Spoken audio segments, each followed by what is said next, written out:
Lerner. Joining us on the line now, Representative Jim Jordan, who serves on that committee. Congressman, thank you so much for joining us. Good to be with you guys this morning. All right, so among the more eye-popping things that came out of all the documents yesterday was that apparently Lois Lerner and Democrat Elijah Cummings, who is the ranking member on this committee, were exchanging a lot of information about something called True the Vote. Yep. And Elijah Cummings has apparently been asked about this in the past. He said, no, not true. Well, it turns out it is true because the emails show that it is true. What's going to happen here? Well, you're exactly right. The staff, the minority staff on the committee was very interested in getting information from the IRS about a specific tax-paying organization, True the Vote organization. And remember what happened to Catherine.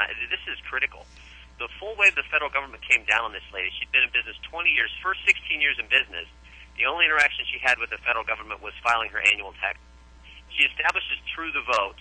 She establishes that organization and files for tax exempt status, and suddenly the FBI visits her twice, OSHA visits her twice, ATF visits, and both her personal and business records get audited for the previous 2 years. Yeah, I mean, all because that's what took place. And so when you have correspondence between the minority staff members and the IRS about that, and all that took place, that causes real red flags to come up. Yeah, this True the Vote group, Catherine Engelbrecht, I've heard her speak, and anybody who's heard her speak will tell you, it is compelling, the story she tells about how she was harassed, and it now appears that she first came to the attention of the IRS because Elijah Cummings and his staff bird-dogged them to her activities.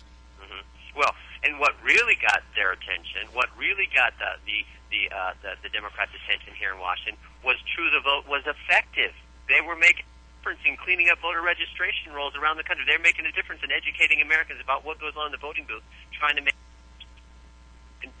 our elections operate the way they're supposed to. So when you're effective, suddenly you get targeted by the federal government, and that's why this is so important. Representative Jim Jordan is our guest, Republican of Ohio, and your committee, House Oversight and Government Reform Committee, you're going to have a hearing, a pretty important hearing, in just about an hour, right? And you're going to talk about holding Lois Lerner in contempt. Should she be held in contempt? And if you do hold her in contempt, what should be done with her? Should you arrest her?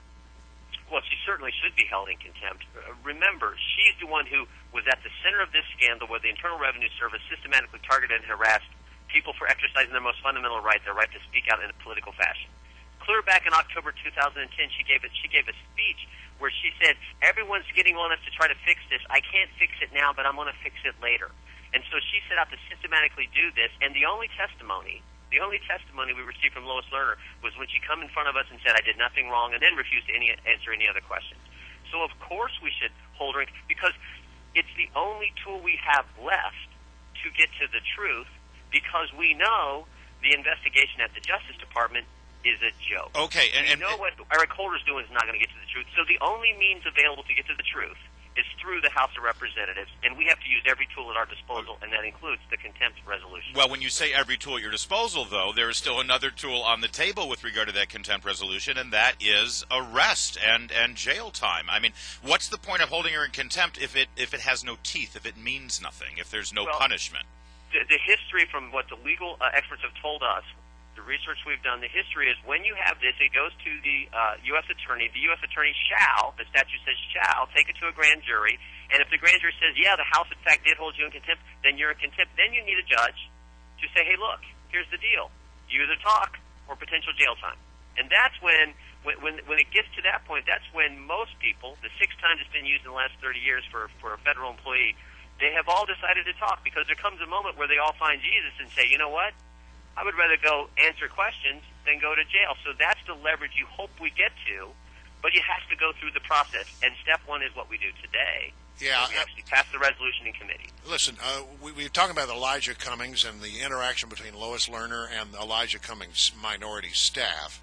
But in the last hearings we've had, look, Elijah Cummings has been quite vocal. The Democrats have been quite, how do you want to put it, trying to put roadblocks into this investigation to sort of break up the little party that's going on there. What do you expect to happen today at this session? Who knows? I mean, I expect that there'll be some Democrats who oppose it. I hope there's some Democrats who say, you know what, this is so important. We need need to get to the truth, and this is one tool we can use, an important tool we can use, maybe the most important tool we can use to help get to the truth. And I hope, frankly, the Democrats understand that when you have a Justice Department that leaks to the or leaks to the Wall Street Journal that no one's going to be prosecuted, when you have a president go on national television and say there's no corruption, not even a smidgen, when you have the person leading the investigation, Barbara Boss, who gave $6,000 to the president's campaign, a maxed-out contributor to the president's campaign, and when just this Tuesday, Eric Holder, in the Judiciary Committee, when I asked him, have you investigated the leak to the FBI? Said, no, we have not investigated that. That I hope that they'll say, this is such a joke of the Justice Department, we have to do this if there's any chance we're going to get to the truth for the American people. Representative Jim Jordan, I remember when this story first broke, and I remember Elijah Cummings and many of the Democrats on your committee, they took it pretty seriously. They were given a lot of lip service to bipartisanships. They said, we've got to get to the bottom of this. We can't have the IRS of all agencies utilizing their power to crack down on organizations, private organizations, because of their political beliefs. That's how it started. And now fast forward to the last meeting, and it sounded like this. Ladies and gentlemen, seeking the truth is the obligation of this committee. I can see no point in going further. I have no expectation that Ms. Lerner will cooperate with this committee, and therefore we stand adjourned. Chairman. And Mr. Chairman, and then he started yelling, and there was screaming, and you had to turn his microphone off. From your observation, sitting on that committee, what changed? What's different now? Why are they no longer participating, the Democrats? You know, I don't know, because I would like to think that if this happened from a Republican administration, we would say, look, this is about the First Amendment. Let's get to the truth. Now, there are some. Representative Lynch, in the last committee hearing, made a great statement and talked about how this is important. It's not about Democrats. It's not about Republicans. It's about our democracy. And so I do think there are some on the other side who get the fact that this is fundamental. This is of paramount importance. Let's get to the truth. Now, remember, too, we have to go through this today, because remember what John Costin, the new IRS commissioner, just told us a little over a week ago. He said it may take as much as 2 years, as long as 2 years, before we get all of Lois Lerner's emails, all the correspondence. And you guys know, the American people know, they've combed through every piece of information Lois Lerner's ever sent to anybody. They did that a year and a half ago. Before this story ever broke, they were checking into that. They did their own investigation. So to tell us it might take 2 years to get us that information, that's what we're up against. And then when you add to it the joke of an investigation of the Justice Department, we have to do this. There is no other solution. There's no other way, no other conclusion to reach. So this resolution has to pass today, and we have to move forward. Well, it's increasingly clear the IRS was used by this administration as a political weapon.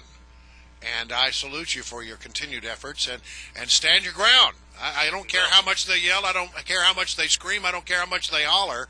You've got to get to the bottom of this. This is just egregious. Well, thanks. Representative Jim Jordan, thank you so much for joining us.